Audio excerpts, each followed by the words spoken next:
দেশের উত্তরাঞ্চলে প্রথম বায়ুবিদ্যুৎ প্রকল্পের কাজ শুরু হয় ২০১৮ সালের জানুয়ারিতে। সিরাজগঞ্জে যমুনা নদীর তীরে ৪২ কোটি টাকা ব্যয়ে ২০১৯ সালে এ প্রকল্পের কাজ শেষ হওয়ার কথা থাকলেও বিভিন্ন সমস্যার কারণে কাজ হয় ২০২৫ সাল পর্যন্ত। প্রকল্প শুরুর সময়কালে জাতীয় সংসদ নির্বাচন, করোনা মহামারী ও স্থান পরিবর্তন সহ নানা কারণে এ প্রকল্পের কাজ বন্ধ থাকে প্রায় ৫ বছর।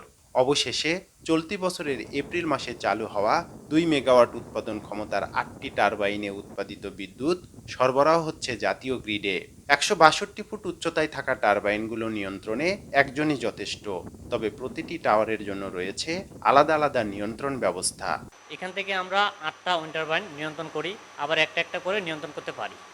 এখানে বাতাসের গতিবেগ পর্যবেক্ষণ করি আমরা, বাতাস কীরকম আছে, কীরকম বিদ্যুৎ হচ্ছে, সেই বিদ্যুৎ আমরা জাতীয় গ্রিডে দিই প্রতিটা উইন্ড টারবাইনের থেকে। এ প্রকল্প শুরুর আগে দেশের দক্ষিণাঞ্চলে ২টি বায়ুবিদ্যুৎ কেন্দ্র স্থাপন করা হয়। ২০০৪ সালে ফেনী জেলার সোনাগাজী উপজেলায় প্রথম এবং ২০০৬ সালে কক্সবাজারের কুতুবদিয়ায় দ্বিতীয় টারবাইন স্থাপন করলে বিদ্যুৎ উৎপাদনে সুফল মিলে। উত্তরাঞ্চলে বড় বড় নদ নদী থাকায় এ ধরনের বিদ্যুৎ কেন্দ্রের সম্ভাবনা রয়েছে।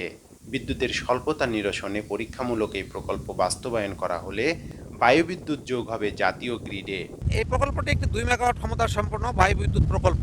এটি একটি পরীক্ষামূলক বা পাইলট প্রকল্প। এই প্রকল্পটি গ্রহণ করেছে বাংলাদেশ বিদ্যুৎ উন্নয়ন বোর্ড। এই প্রকল্পটি থেকে আমরা বাতাসের প্রবাহের উপর নির্ভর করে বিদ্যুৎ উৎপন্ন করি। বাতাসের প্রবাহ যদি বাতাসের গতিবেগ যদি ভালো থাকে তাহলে আমরা ভালো বিদ্যুৎ উৎপন্ন করতে পারি। আবার বাতাসের গতিবেগ খারাপ থাকলে বিদ্যুৎ উৎপন্ন কম হয়, কখনো কখনো হয় না। এখানে কখনো কখনো ২ মেগাওয়াটের বেশিও হতে পারে উৎপন্ন, আবার কখনো ২ মেগাওয়াটের কম হতে পারে, আবার আরও কম হতে পারে।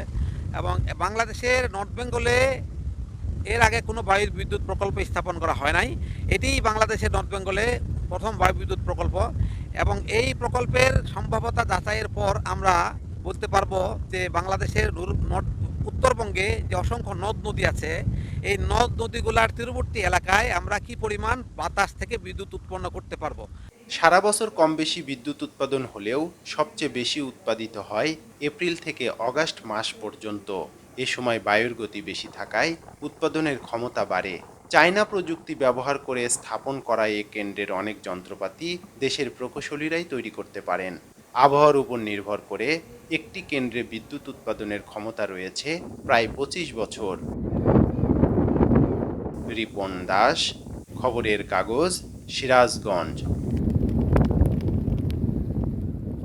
খবরের কাগজ, নিখাত, নির্ভীক, নিরপেক্ষ।